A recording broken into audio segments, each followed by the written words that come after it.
Alrighty, everybody, welcome back to another episode of Subscribing to My Podcast. Because I have a new guest featured every week, it makes it very difficult to maintain consistent viewership.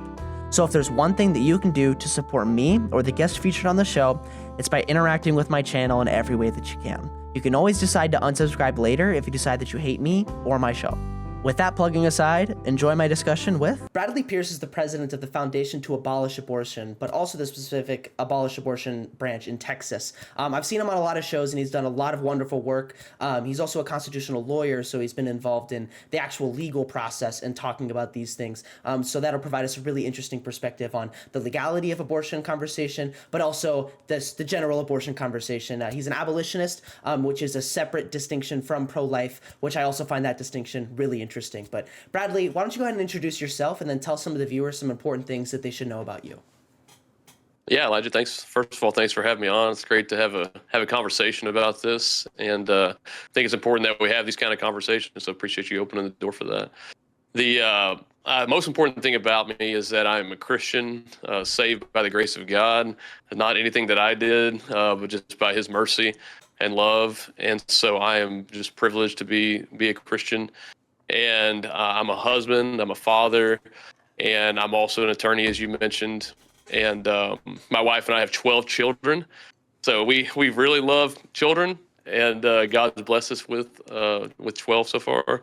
And so we're very, very blessed. And so I've been involved with abolition for about 9 years, almost 10 years now. And then I've been an attorney now for 18 years, doing a lot of different things, but a lot of parental rights defense as well. But again, over the last 9 years, also adding a lot of stuff related to the abolition of abortion. Yeah, I think a really important place to start for this conversation is just like the general moral grounding for the pro-life view, because I feel like pro-choice people especially just it goes right over their head for what pro-life people are actually arguing for when they're arguing for their position. And then that kind of gets true with the distinction between pro-life and abolitionist as well. So I guess just to ground it off, what are you fighting for? Like, what is the foundation of your belief? And then what does it mean to you? If you can really try to like hook in the people who very much disagree with you in this kind of response, I'm trying to let people in on a little bit of your perspective on this. Yeah. Well, I believe that every human being is valuable, priceless, made in the image of God with the soul that will live forever. And so, just extremely, extremely valuable, each human being, again, with that divine imprint from God that makes us that valuable. And I believe that the taking of an innocent life, intentionally taking an innocent life, is murder. And I believe that should be illegal, and that should be criminalized, and there should be punishment for that. And I believe that that human life begins not at the moment of birth or at first breath or first blood or anything like that, but at conception, which we would call scientifically at fertilization, when you have the unique DNA from the mom, unique DNA from the dad, when they come together. And there is a totally unique DNA, distinct from mom and dad, that comes together and now begins to grow on its own. Then that's a unique human being at that point, and has a right to life, a God-given right to life. And so we should be protecting that life, defending that life, and doing so in a way that is equal protection. That is, we should be protecting that life with the same laws that protect all other human life, because they are equally valuable. Yeah, and I think you definitely probably run into this a lot, but can you kind of put in the moniker pro-choice into that equation? So when people say pro-choice, how are they like battling that against the ideas that you're talking about? Why isn't it a choice? Or like, why is the life valuable? So can you kind of like parse the disagreement there between the pro-life and the pro-choice? Well, I don't know that I'm going to be able to do it someone may accuse me of not being fair, but this is the way that I that I view it. To me, the pro-choice argument is, kind of takes God out of the equation. And again, I'm not saying that there aren't people who profess to be Christians who hold the pro-choice argument, but I think they're not arguing from a Christian perspective when they do so.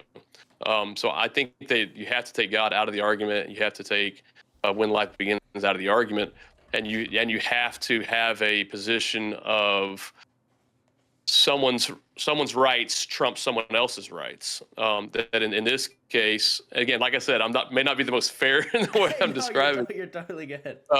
But to me, the pro-choice argument is that it's very much the my body, my choice. And I think we hear a lot of my body, my choice today. And I think what we're going to hear more and more of, and we're already hearing, some people like in academia argue this, and that is my baby, my choice. It's not just my body, my choice. It's also my child. Who are you to tell me what to do with my own body is what we often hear. But I think people will also at some point be arguing, who are you to tell me what to do with my own baby? And so it really does come down to who has the right over that child's life. Is it the mother, or is it the government, or is it God? And so to me, that's where the issue really comes down is who actually has the say so in when that life ends. Yeah, I think what the pro-life perspective does really well is really harping down and making a concrete idea of that life and the importance of that life.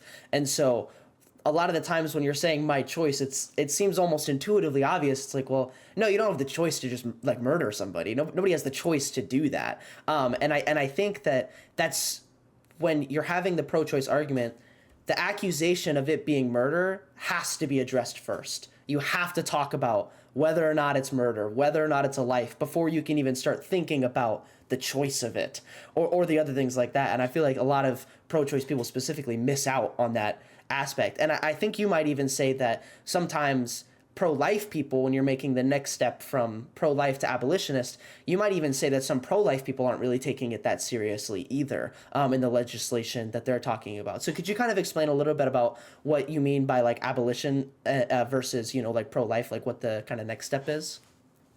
Yeah, I would say part of it relates to what we've already discussed, and that is, again, while tons of Christians, are pro-life, but a lot of times when they argue even the pro-life positions, they leave God out of it. It's more of a human rights, scientific, kind of logical, which I'm all for all of those things. But to me, those are secondary because kind of the basic pro-life argument is, it's wrong to take the life of an innocent human being. Abortion is intentionally taking the life of an innocent human being. Therefore, abortion is wrong, right? That is the basic pro-life argument. Where what I would quibble with about that is that why is it wrong? Why is it wrong to take the life of another human being? And really, it kind of goes back to kind of the argument that we've heard ever since we were on the playground, and that is, says who, right? Says who says it's wrong? And so that's where, to abolitionists, we go further and say, God says, right? Thus says the Lord. God says it's wrong. And again, I'm not saying most pro-lifers don't agree that it's wrong because God says, but a lot of them totally abandon that part of the argument whenever they start arguing it, and they try to argue it from just a very a non-religious angle, and I don't think we can really do that. I think we have to talk about what God says and why it's transcendently wrong to do that. So that's part of what it means to be an abolitionist. The other parts are when it comes to legislation, we believe that the bills that we pass should be treating human beings in the womb, the same as far as protecting their life as human beings outside of the womb. They're equally valuable. Their life should be protected in the same way. Constitutionally, we refer to the concept of equal protection in the 14th Amendment. No state shall deny to any person within its jurisdiction the equal protection of the laws. In the Bible, God says that we should not show partiality in judgment. So we believe that our laws should protect all life equally. And most of the pro-life lobby, pro-life establishment disagrees with that. And then the other thing is that we believe that when God says you shall not show partiality in judgment, that means that we should not be introducing or supporting legislation that shows partiality in judgment, which much of the pro-life legislation does exactly that. I'd say at least 95% of pro-life legislation says it has some form of partiality. The most stark that we see is where it says this law does not apply to the mother, like period. Right? No matter how culpable she is, no matter how much she's shouting her abortion, no matter how uncoerced she is, all of these pro-life laws say doesn't apply to the mother, and they show partiality. So we do not support those.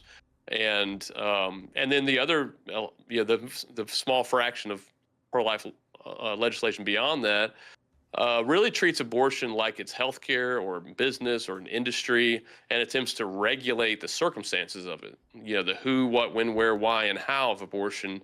What instruments you can use, who can do it, do you have to be licensed, where does it have to be done? What age can it be at? How do you do it? You can't do partial birth, but you can do this, and you can't do dismemberment, but you can.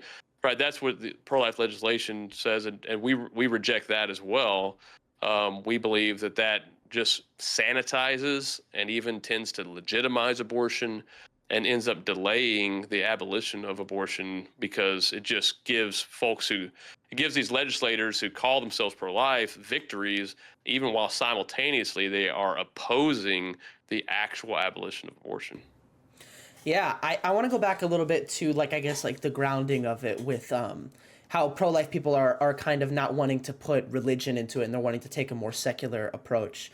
All right, do you kind of, I guess, you can somewhat see the danger or the hesitancy that people might have with allowing church to regulate law. Can you kind of go through, maybe how you kind of appease some of that hesitancy with pro-life people or even pro-choice people? Because a lot of people feel somewhat strong about the idea of a separation of church and state. And so if we allow religion to kind of impede on that or to kind of influence our laws, we might be breaking that separation. So can you kind of go through how you approach that situation, how you approach that controversy?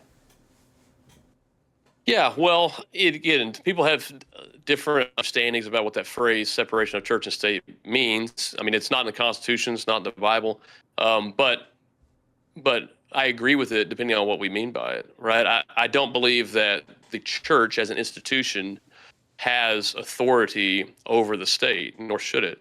And likewise the same. I don't believe that the state as an institution has authority over the church. That is within the sphere of the church. Obviously, there are members of the state that are also members of churches, and of the church that they have authority within that. And obviously, everyone is under the jurisdiction of the state within the state's authority. But as far as those institutions within their own scope exercising authority over the other within their scope, I do believe in a separation of church and state. But what I do not believe in, and which is something very, very novel in human history, is this idea of a separation between God and government.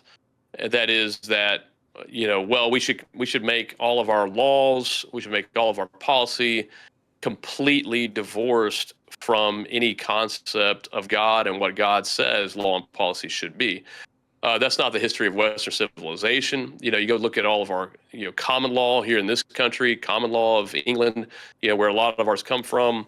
It's drawn directly from the Bible, and you even go look at most societies today around the world, and their policy and laws are derived from their religions.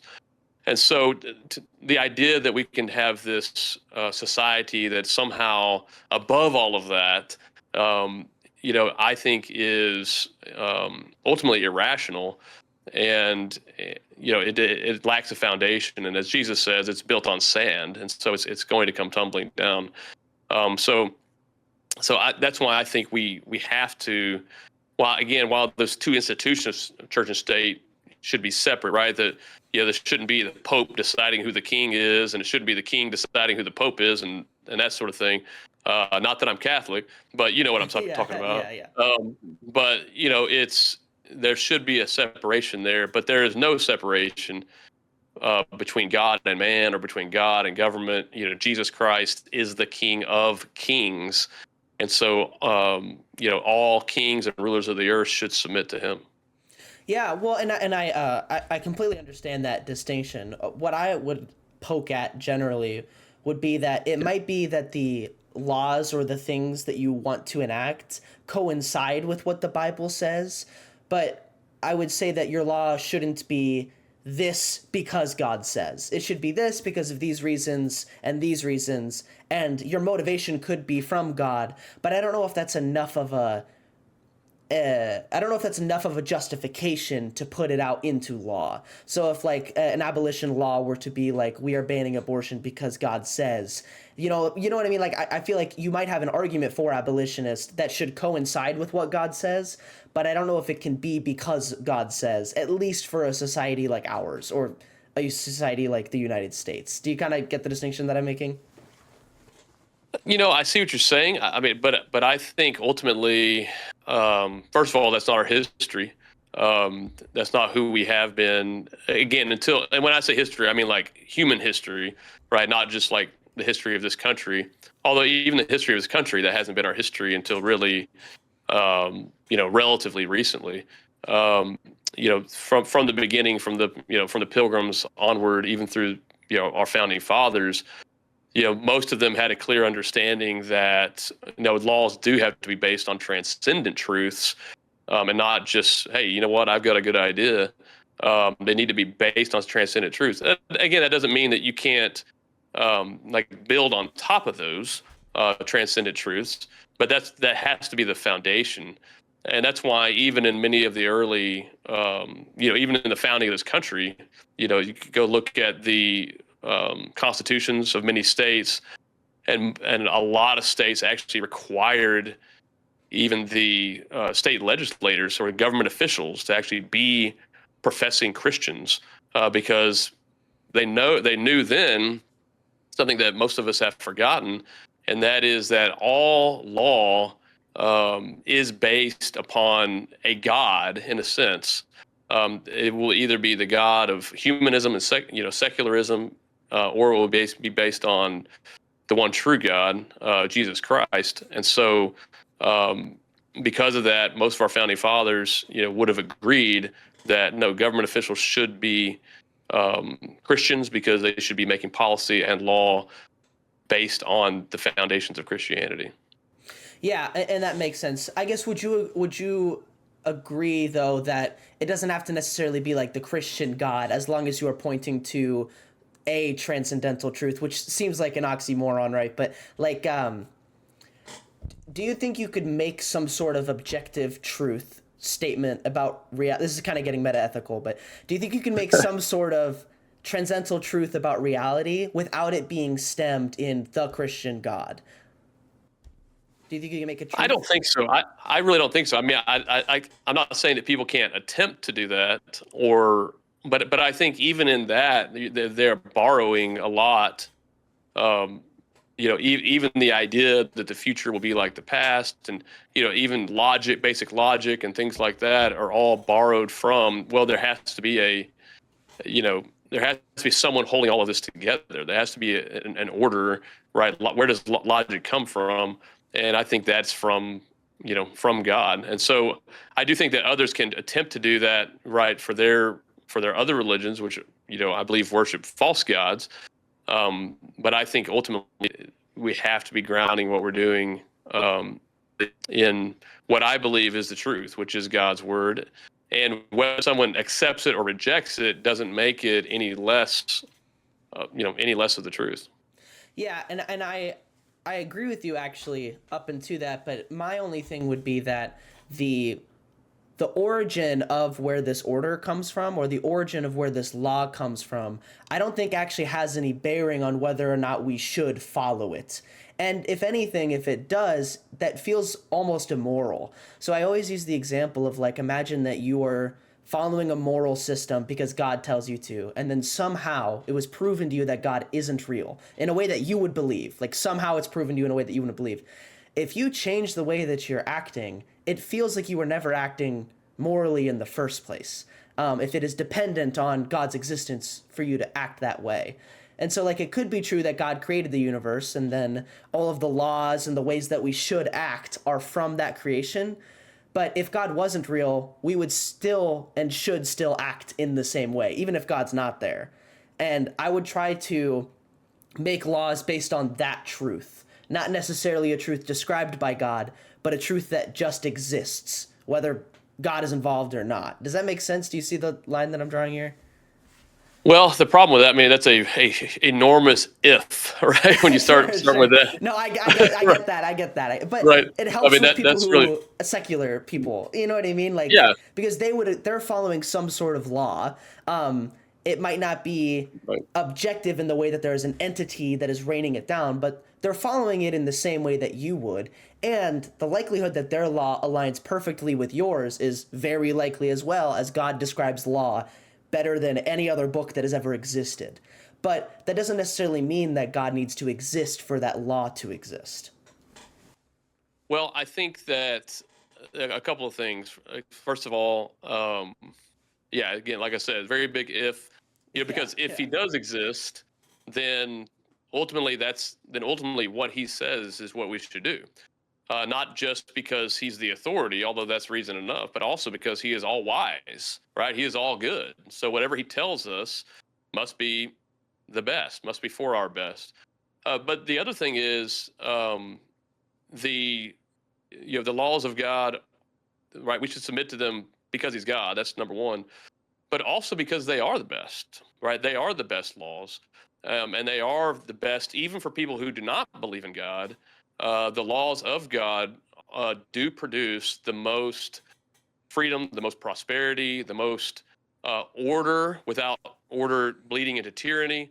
I do believe that they are just, and they've produced the most of that in the world, in history. And so again, I don't think we can and should argue from like I can't really argue from like, well, what if there's not a God, right? Yeah, Because I don't accept the premise, right? But sure. but I do say that the laws of God are the best laws in the world, and history has borne that out. Yeah, and I would absolutely agree with you that the laws created by God are the best laws. However, that kind of implies what I'm talking about, though, that the metric you're using to describe the best is a metric that everybody can engage with. And that should be what is governing our laws. Not necessarily the fact that God decrees it, it's just the fact that it's the best in whatever way we can describe it from there. Because if God wasn't real, it would still be the best to not murder people. Whether God was involved or not, it's still the best. You should still not murder people. Well, and I don't know about that. I don't know about that Oh, for sure. some I would be for interested, some yeah. people and in some societies, murder has been a virtue, and especially if you're following a false god, right? Murdering someone in order to sacrifice them to a false god is seen as virtuous, or murdering someone who is your enemy is seen as virtuous, or murdering someone who converts to another religion, even today, is Yeah. seen as virtuous. And so there are societies even today that view murder in certain contexts as a virtuous thing. Yeah. And so and I think that's part of our problem whenever we get away from a Yeah. transcendent authority, right? Like I know, here kind of steeped although I'm not going to say we are like you know, what I'm going to say is that our country and the society we live in is the product of generations of biblical thinking, and that we've all been marinating that and steeping in that. And so we naturally, because of that, we think, oh, well, yeah, of course, everybody agrees that this is wrong and this is wrong and this is wrong and this is wrong. But throughout history and even today in many societies, well, those things aren't necessarily considered wrong by all people.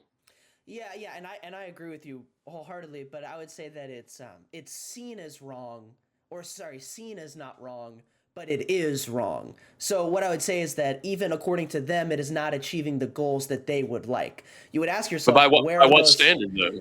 by the By what standard standard? by the standard that they would agree with. So like murder is like the easiest one because well, the easiest one. Murder is a loaded term, but saying like allowing somebody to kill somebody just because they want to or something like that. Like that is ineffective towards everybody's goals whether they see it or not, because if there's like three reasons for this, but the biggest one and the easiest one is if you extrapolate that idea out to everybody, everybody dies, including yourself, which is the goal of nobody. And so it's like the kind of idea is like this is my idea, but there might be different. But I would say that it is all an equation of maximizing pleasures and minimizing pain, something along those lines. That there's an objective truth given every action, how much pleasure is it going to cause, how much pain is it going to cause, and you can kind of make a moral system from there. So if you look at murder or killing somebody because you just want to, that is ineffective. It will cause the most amount of pain for you because as if it's extrapolated, you will just be murdered, and that's the infinite amount of pain. And it'll limit pleasures for those reasons. So that's like how I would try to attack it. But somebody might disagree with that and be like, well, no, murder's good, but they would just be wrong. Like they would just be stupid. You know what I mean? Like that's what I would say. Like they would, But again, I mean, who are you to judge? You know, who are you to judge? well, Who are you to tell them that it's wrong? exactly. Well, that's the beauty of it, is that it's not up to me to tell them. It is just true. So I could be wrong about how I'm doing the equations, right? But there exists a truth in it, and it's our job to find it. The next step would be that the Bible does an incredible job of finding it. It has found these truths, and it describes them exceptionally well. But you could reason against it. And this is the question that I pose to kind of this moral objectivity is, what, like, would you follow it if God told you that stealing was good? Like, would you follow it? And then I guess answer that question, like how what your instincts are. Like, if the Bible told you that stealing is right, would you follow it? I mean, ultimately, I believe that God defines what is good and what is evil, and um, so yeah, I mean, whatever He says is good, and whatever He says is evil.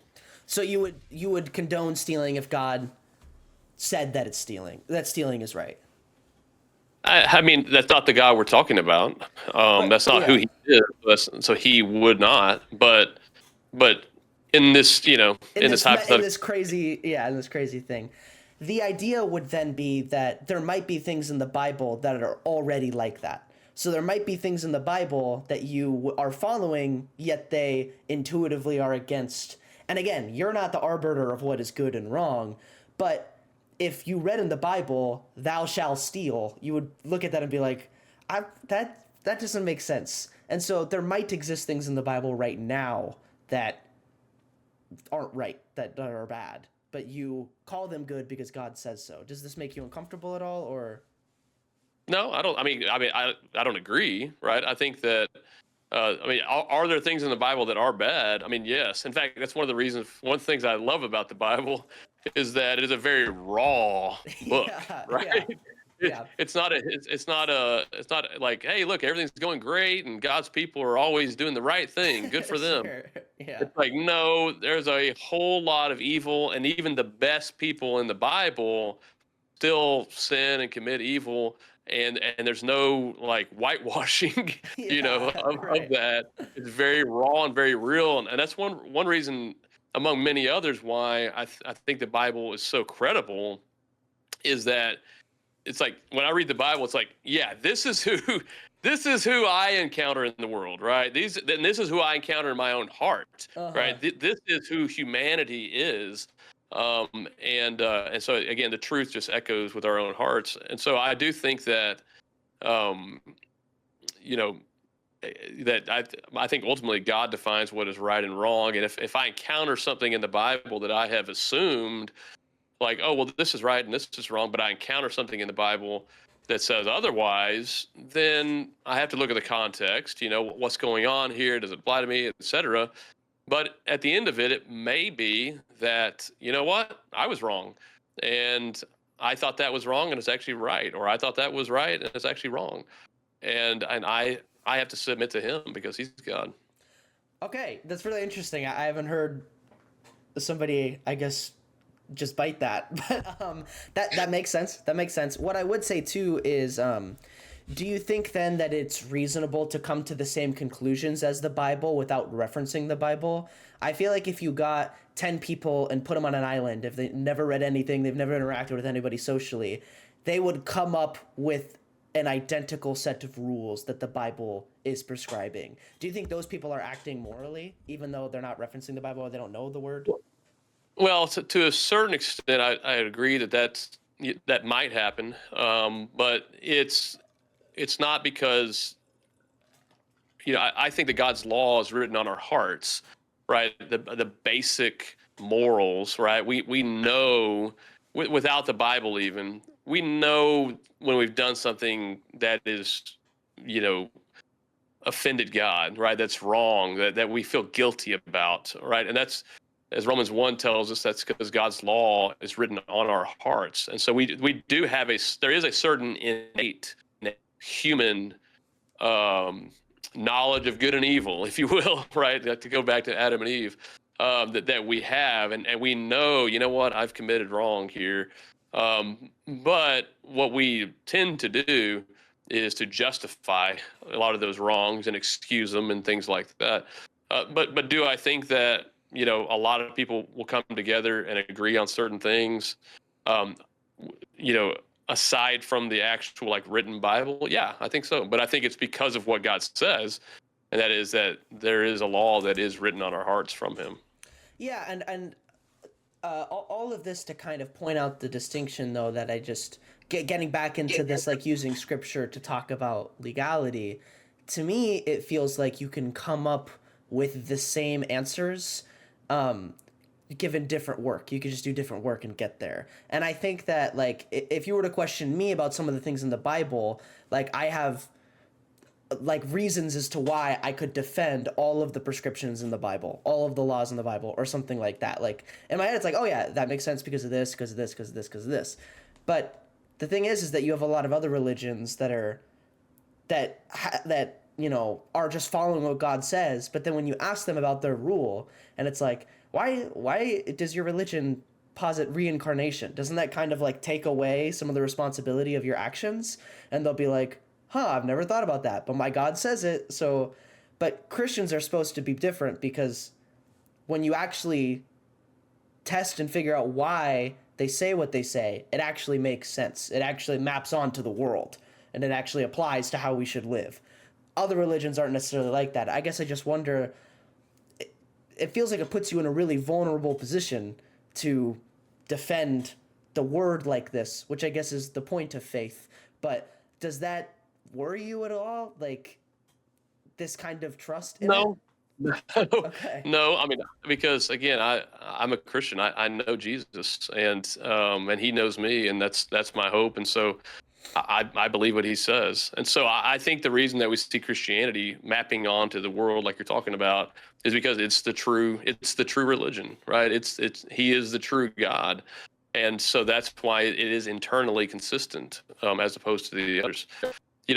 Going back to that, those comments with, that, hey, there's these things that we all agree on and they're just innate and all of that, is really obviously not, right? Because we're having this discussion about, abortion and not abortion. So, I think that the idea that, wow, we all just agree on things because, because of our own human reason, that we all share this common moral code.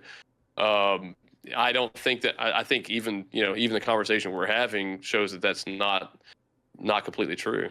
Yeah, no, I wouldn't say that we all agree. Absolutely not. I would just say that there is truth outside of our perspective on how we should act. Whether we accept that it's true or not, it exists.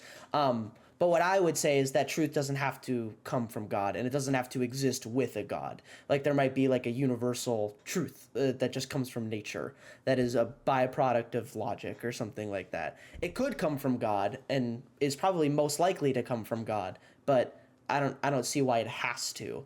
I guess to pivot over from your perspective on it, do you see why people would be hesitant when they have reasons to justify the same outcomes as you, but they just don't want to use God?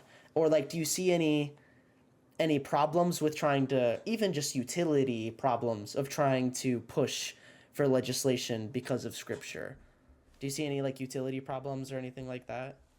Well, I certainly there's certainly people who say, well, I can't convince someone who's not a Christian, right, with the Bible, so I'm going to use something other than the Bible to try to convince them. Um, and I think that's foolish to do that, and I think we're abandoning our number one weapon or instrument, whenever we do that. Again, that doesn't mean that we don't use, additional things beyond that. We can use science, and we can use statistics, and we can use, history and tradition and things like that. But all those things have to have an absolute foundation, right? None of those things are inherently true, because there's different traditions, there's different histories, there's different perspectives, there's different science doesn't really tell us moral rights and wrongs. And so they all have to be interpreted through some kind of grid, through some kind of worldview. And so I think that's why we always ultimately have to root that worldview in something more transcendent than ourselves. Otherwise, whenever the pro-lifer is telling a woman, "Hey, don't murder your child," well, who are you, right? Who are you to tell some woman not what to do with her body, or what to even to do with her baby? Who died and made you God, right? Would be what, Yeah. again, going back to playground, playground saying, why is your opinion, authoritative over mine? And that's why it can't just be Bradley says or Elijah says. It has to be something more transcendent than that, and that's God. Yeah. And this will be my last point on this kind of like meta-ethical realm. But do you not see like a validity in referencing like Mother Nature or like the universe as that transcendental? It's outside of ourselves. It's not opinionated. There is a truth. Because in the same way that you kind of have to read the scripture and interpret the scripture. And so like there still are people there's still a level of interpretation that needs to happen in the same way that like you might interpret math or you might interpret science or something like that. But all of them are trying to grasp at this transcendental truth, this truth outside of our perspective. Do you think it's just not worthy to pursue it in that way as opposed to God? I just don't see a meaningful difference between finding that transcendental truth in God versus finding it in the universe. I just don't think there is a universal transcendent truth apart from God. I think that's, again, if we want to talk about like we were talking about, God's law is written on all of our hearts universally, then yes, but that's not Mother Nature or the universe or Zeus or anything else, right? That is God. That comes from God. Yeah. Okay. I think I'm understanding. I want to get into a little bit about kind of like legality. I'm somewhat curious about, given your history and stuff, this is an area that even pro-life people aren't super familiar with. What are some of the struggles that you have when pushing abolitionist ideas legally? Like, how do you go about it? Like, what route do you take? If you were to arm a bunch of pro-life people with like the best legal argument, how would you kind of go about that? Yeah, well, first of all, I'd tell them become abolitionists. First of all, yeah, right. But really, there's kind of there's law, and then there's politics, right? There's policy, and then there's politics, right? Politics is is really people, people getting elected, staying elected, and exercising power. And then there's policy, which is really the law, right? Statutes, right? Bills, things like that. So when it comes to the actual bills and legislation, it's really very simple, and that is that we already have laws on the books in every single state that make it illegal to murder someone. And so all we need to do is ensure that those apply to people from the moment of fertilization. And so when I draft legislation for states, I'm not really drafting new laws, like some new law out there. We're just taking the existing homicide law and just saying this applies to people from the moment of their coming into existence, which is at fertilization. What are some of like the biggest roadblocks that you're finding in this legislation? Like what arguments or laws are stopping you guys from really cracking down on this? Yeah, the number one, I mean, obviously, if we were to go talk to the blue states, Democrat states, obviously the main thing opposing there is the whole pro-abortion, what I would call pro-abortion, pro-choice movement that, women should have a right to make that decision. So that's the, predominant opinion, at least in power in those states. But in the pro-life states, what we find, in the red states, that is the pro-life organizations oppose equal protection.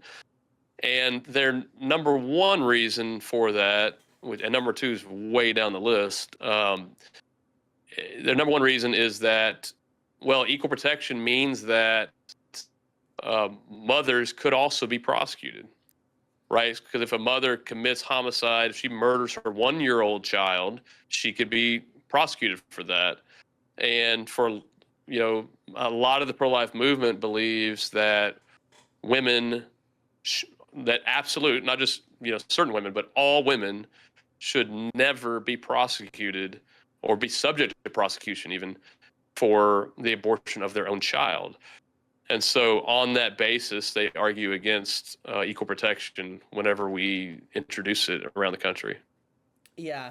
And I think I hear this a lot from the pro-life side too, that they'll say that, women are a second victim. It's like they're the victim of the way that society has handled this kind of issue. Is this not convincing to you? Do you not buy it?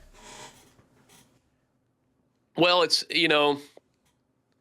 it depends on what we mean by that. There's so much victimhood in our world, and there always has been. We really see from the very beginning, we see Adam and Eve and the serpent, and God comes to Eve, God comes to Adam. He's like, it's the woman's fault, and then the woman's like, well, it's the serpent's fault, and God ends up holding them all accountable, but we've been doing that. That we're all about blame shifting. That's who we are in our in our sinful nature as human beings, is blaming somebody else and playing the victim card, and we're even seeing recent tragedies happen, that there's certain people saying, oh, well, that person, we don't know what kind of youth he had, and troubled this and that, and making someone out to be a victim. So what I would respond to that with is, to a certain extent, yes, everyone is a victim of the world we live in. The world is corrupted by sin, many, many lies out there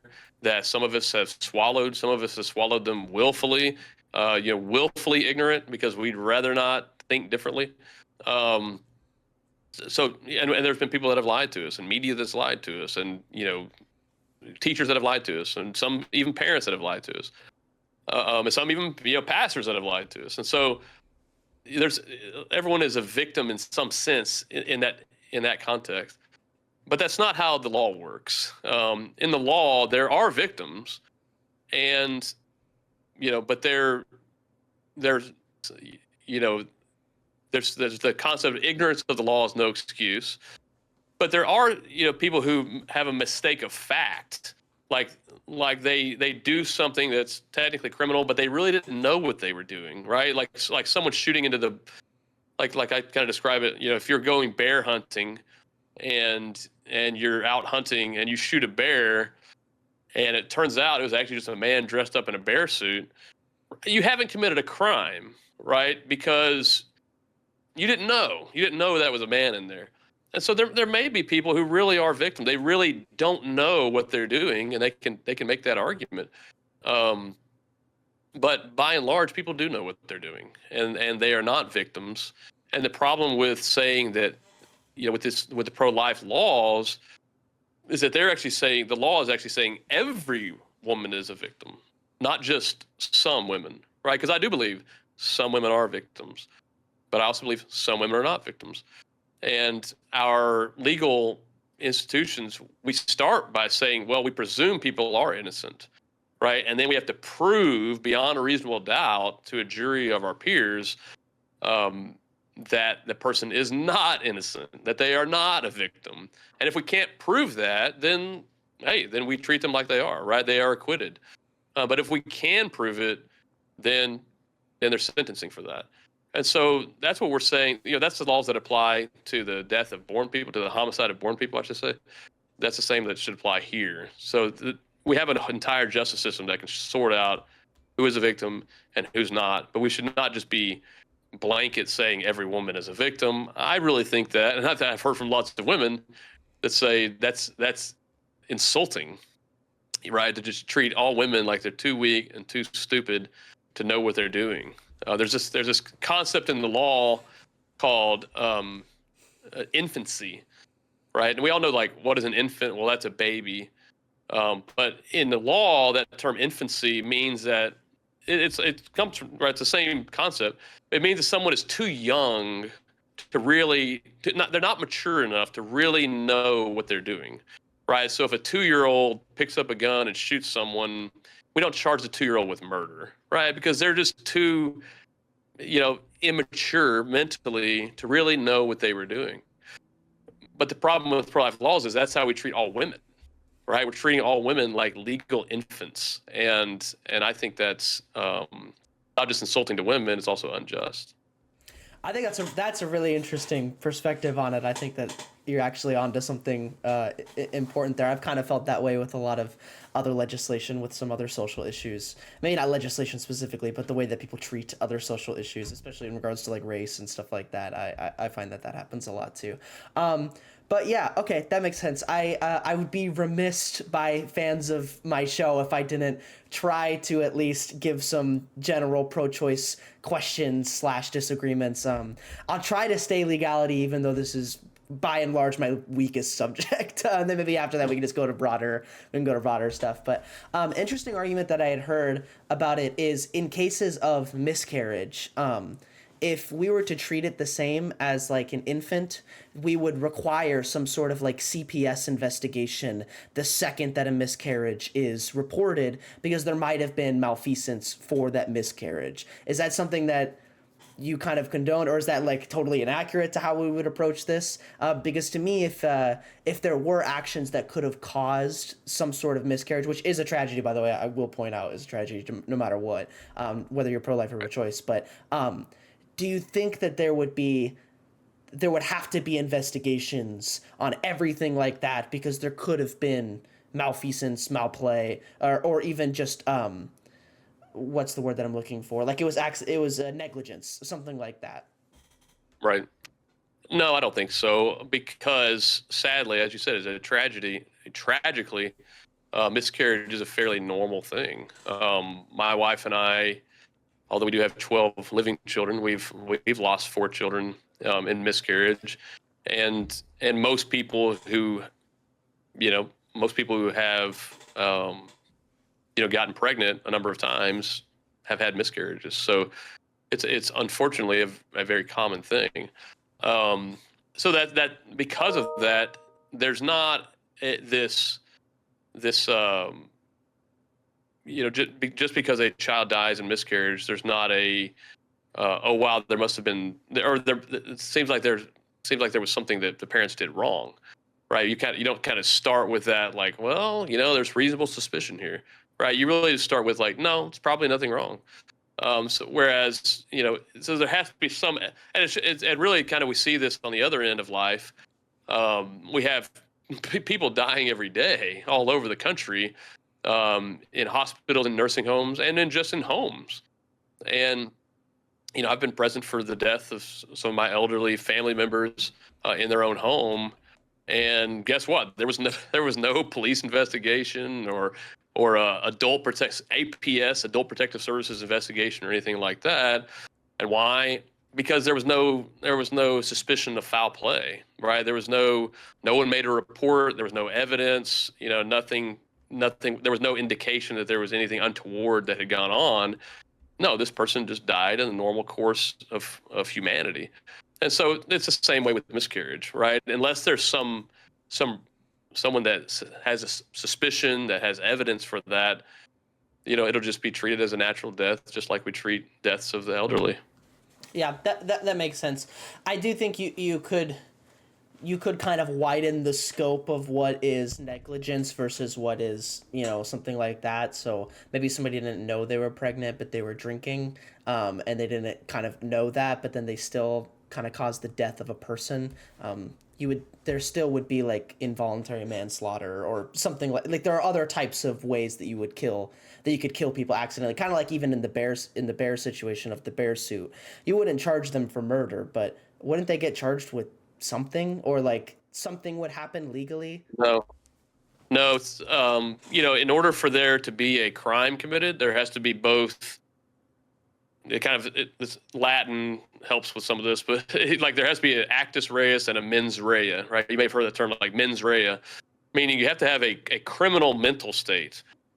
So generally the criminal mental states are intentional, knowing, reckless, or criminally negligent mental state in order for something to be a crime. So I mean, if you're just drinking and you have no idea that you're pregnant or anything like that, you don't have any kind of a criminal mental state, right? There's nothing criminally negligent about drinking alcohol, Right. And so so that there would be no crime in that. It would be an unfortunate death, but it would not be a homicide. Yeah, well, and that makes sense too. Like I said, I'm not going to push super hard on any of this because it's not my area. The only other legality question that I hear brought up a lot is, do you retroactively go and punish women if we were to pass abolition?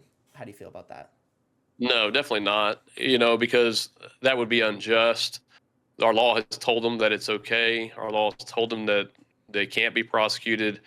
And even beyond that, we legally cannot do that. Not that anyone, that I know wants to do that, but we can't, because both state and the U.S. constitutions all prohibit ex post facto laws, that is retroactive criminal laws. So even if someone wanted to do that, which again, I don't know anybody who seriously does, you couldn't do that anyway. Yeah. Okay. The only other thing that I'll press you on, just so I can say that I did, is just like the broad, like pro-choice versus pro-life argument. My general position is that is how we're like assessing harms or something like that. So the way that I justify abortion, at least in my pro-choice argument, is that without a capacity to deploy a conscious experience, from the perspective of the fetus's nothingness and then continued nothingness, somewhere in the middle an abortion had happened. And so it's hard/impossible to calculate the harms perceived by the fetus. And so that kind of justifies this idea in the same way that like killing is justified in certain settings, like medically assisted death. The most unanimous one would be like self-defense or something, and that like killing isn't inherently wrong. It's this unjustified killing or something like that. And so without a capacity to experience harms, I would say that abortion is a justified killing. How do you kind of feel about this? How do you kind of go about this this kind of argument? What was that phrase you said at the beginning? The capacity to deploy a conscious experience is what I would say. Okay. So it's not like current consciousness. It's just having had been consciousness or able to be consciousness, as in you have all the parts, something along those lines. Capacity to deploy a conscious experience. Yes, something like that. Okay. Yes, yeah. I hadn't heard that one before. Okay. But I think I've heard things that I think align with what you're talking about there. But it's. I think that kind of get to the other points that you made about sometimes killing is justified. I don't believe that medically assisted suicide or self-harm is justified. I believe that God decides when life begins and when life ends, and so we should leave that up to Him. Now, that said, He has told us, and that we have the right to defend ourselves and to defend our, country and things like that. But so I think that there is a self-defense, and really it goes to, it really hinges on the word innocent, right? We should not be taking innocent life, intentionally taking innocent life. And so whenever we're deploying self-defense, then we're not taking innocent life, or at least we don't think we are. Right now, we may be mistaken, but as long as our belief that we are defending ourselves or defending a third person, defending their life, in exercising that self-defense, then it is lawful because we're defending it against someone who is using unlawful force against us. So to me, it's very much apples and oranges. Just like, for example, I believe in the death penalty. I believe that the death penalty is the just, penalty for someone who has committed, what we would call murder, right? Cold-blooded, intentional killing. That the death penalty is the just penalty for that. And I don't think that's in any way inconsistent with abolition. That's what God says is the just penalty, and throughout human history, that's what we have seen. Is that most humans have actually agreed on that. That is a just penalty for that, and so it's not necessarily the taking of life that's the problem. It's the taking of innocent life, and so that's what's going on with abortion. Yeah, and that makes sense too. I guess the next step of this would be like, what capacity does a fetus have to be innocent? And you could say baby or whatever, but Legally, right? Legally innocent, right? They are not engaged in a crime, right? They're not engaged in the commission of a crime against another person, like rape or like murder. And so that's what I mean. I don't mean innocent, like, because again, I think that we're all sinners. But what I mean is that legally innocent, right? They're not engaged in the commission of an unlawful activity. Yeah, and I understand that. I would attack the word they when you say that, as in they are not. But I guess the question would be like, is a tree innocent? Is like a desk innocent?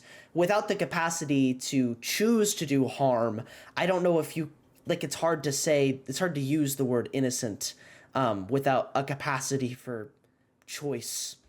Well, again, I don't think anything like that. Yeah. Well, again, I think that it really comes back to what I began way back at the beginning with, which is human beings are made in the image of God, and given the breath of life, that's and it's a life that's distinct from animal life or tree life or plant life or anything else. It is the divine breath that we have, that we are in God's image. And so that's that's what distinguishes it. Because hey, I love woodworking, so I love cutting down trees. Yeah, right, I'm grateful for people who cut down trees and provide wood that I can work with. And so, I don't think it. I do think that I just reject that. The whole ability to deploy the capacity to deploy. You're right. Right. I just reject that. That's how we value life. I think we value life when it begins, and that's at fertilization. And I think that's pretty key. I think the Bible is very clear on that, and I think the science is very clear on when that's going on. Yeah, and I agree. I think a lot of pro-choice positions kind of rest on this idea of that life begins at conception, but what we're trying to find is something deeper than that, something like personhood. Pro-life people would say that personhood begins at conception as well. But the argument is that those are two separate things, something like that. Which is I think it's games. I mean, really, just to be blunt with you, I think it's games to do that. I think that we're trying to find a way to oppress another human being. And it's what human beings have done throughout history, right? We treat someone else like, well, yeah, they're human, right? We've gotten to like everybody, almost everybody, who's being reasonable agrees. Well, yeah, it's human life from conception. I'll give you that. But it's somehow subhuman, right? It's somehow like it's a human being I can oppress, like like we did with slavery, like with the Holocaust, etc. Like we've done throughout human history. We're finding some way to devalue someone's humanity, so that way we can justify our oppression of them. Yeah, well, and I've heard that a lot, and I get the idea. I I think I would encourage people to think more, just straight up, be more philosophical. And I think it's difficult because sometimes you can get pigeonholed to the sins of the past, because like the Nazis drank water too, and the kind of idea is like you would want to encourage thought discussion between like two people. I wouldn't try to like hold a view down given its analogousness to another thing, because the pro-choice people have Yeah, an no, I argument. get it. I get what you're saying. Yeah. The Yeah, I pro-choice get people what you're have saying. an argument, and it's worth discussing, because I'm just saying the externalities of argument. abortion. Yeah. I'm just saying we've seen this argument before. Sure. I'm not saying I'm not saying that means inherently that it's an invalid argument. I'm just saying Right. No, I understand. This is what we as humans do. We find ways, to dehumanize other people in order to justify us oppressing them, and we've done that from our very beginning. Yeah, and I agree with that. That like that doesn't make it inherently bad. It is a scary thing to be doing. You know what I mean? Like the person who was making self-defense laws had to dehumanize the person to make that happen, and then all of us kind of agree. Like I'm glad that they did that. Same with like we do it a lot. It's just a matter of doing it right and doing it wrong. So I would encourage that kind of discussion. The only other thing that I wanted to hear your thoughts on, because I have been getting into a lot of heat with pro-choice people about this, in that this idea that somehow consent to sex is not consent to pregnancy. I don't understand this at all, and I fight with them. I fight with pro-choice people more on this issue than I do with pro-life people on any issue, because for some reason they are so. The way I view it, and this is somewhat provocative, but they're so allergic to accountability that I feel like even though I'm trying to give them the steps to make a pro-choice argument, they get so hung up on that idea about consent to sex not being consent to pregnancy. I don't know why that halts them so much. Do you have thoughts on this? Like, on this idea?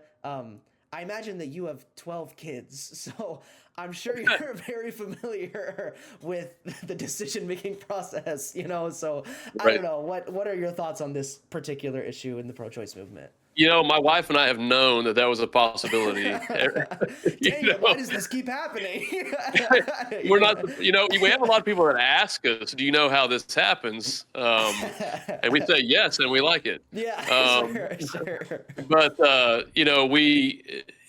obviously, it's human nature because of our sin and our rejection of God and our way to excuse our own, selves, is to say, I want the pleasures, but not the consequences, right? I want the privileges, but not the responsibilities, right? That's human nature. I mean, don't we all want that, right? We want to have the, icing and eat it, have our cake and eat it too, right? We all want privilege without responsibility. We all want freedom without responsibility, right? And unfortunately. Not unfortunately, actually, it's not unfortunate, but for people who are trying to avoid responsibility, for them it's unfortunate that you can't do that. Those things always go together. You cannot have one without the other, and so you are engaging in an act that is a gift from God, that is pleasurable and wonderful, and it's one of God's greatest gifts to us. And so is the fruit of that, right? And that is children. And so the problem with pregnancy is not that people get pregnant. The problem is that people don't want to, right? And so, they want to be able to do something without, being responsible for the natural, consequent biological God. Well. If you go to the McDonald's, like the supersize me guy, every day and eat every meal for 30 days and supersize it every time, well, guess what? He didn't consent to getting fat. But guess what? He still got fat. Yeah. And so and guess who's responsible for that? The guy. Him. Yeah. It's still him who's responsible for that. And so same thing with pregnancy as well. Consenting to sex is obviously consenting to pregnancy. Yeah. Okay. Well, That's about it for my points. There's a ton to talk about. This is such a huge issue. It's one of my favorites to talk about. So there's a lot that we left on the table, but I think that that's part of the conversation. We discussed a lot, but I want to give you the opportunity to kind of close this out. I encourage you to do any advertising or any ways that people can find you, but also just to kind of summarize the conversation, your views, if there's any themes or points that you want to leave viewers who have gotten this far into the episode with. This is really your opportunity to kind of close this out. So take it away, Bradley. You can kind of close the episode out. All right. Well, I'm going to preach here then, just for a moment, as if I haven't already been. Absolutely. But there's a lot of chaos in our world right now, and there always has been. But it seems like there's a lot more that's coming much closer to us, and a lot going on. And I would just encourage folks, like, where's that coming from? Go look at Romans chapter 1 in the Bible and read that through, and you'll see that the natural, whenever we reject God, then God turns us over to ourselves and turns us over to our own minds, and we end up, our mental well-being, if you will, like, just goes downhill as God turns us over. Just says, "Oh, well, you're rejecting me. Okay, well, let's see how you like, without me." And it's a very, very bad world without Him. And that's what we're seeing going on in our society as we reject Him. We're seeing the chaos that brings, and there is a solution to it, and that is that run to Christ, run to Jesus. We all have chaos in our own lives and in our own hearts, and we've all committed sin. And I am, I'm not self-righteous. I'm a huge sinner, and I've committed so many sins, and I need a Savior from those sins because I don't deserve heaven. I don't deserve, that. But Christ has saved me from my sins, and so I would just encourage everybody listening to this. Run to Him, and the chaos that you see, go look for an answer to it, because there's an explanation for it that God provides, and He also provides a solution for it. And so whether it be this issue or any other, that's where we find our solution. And so if anybody wants to check us out more, I'll give, you can find out more about us at FAA.life, the Foundation to Abolish Abortion, FAA.life. Or go check us out on X, Foundation of Abolish Abortion, and YouTube and Instagram and all the stuff. But Elijah, I just appreciate you having me on. Yeah, thank you so much for coming on. This is wonderful.